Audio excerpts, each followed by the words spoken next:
Guys ये देखो ये हमारे तोते। आप कैसे हो? मैं अपने दोस्तों के साथ अपनी कज़नों के साथ खेलने में मसरूफ़ थी। वो हमारे घर आए हुए हैं, इसलिए मैं अपनी दोस्तों से खेलने से मसरूफ़ थी।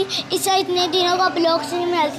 हेलो दोस्तों, वैसे मैं आपको अपनी वीडियो भी दिखा रही हूँ, फिर भी मैं आपको कह रही हूँ, लेकिन मैं आपको कह सकती हूँ कि मैं कैसे लग रही हूँ और वो कैसे लग। हाँ जी दोस्तों, अंधेरा हो गया।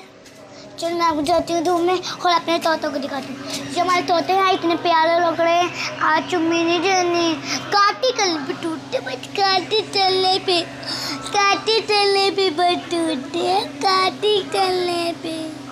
ये देखो कितने प्यारे लग रहे हैं मुझे तो बड़े प्यारे लगते हैं। मैं तो इनको चुम्मी भी कर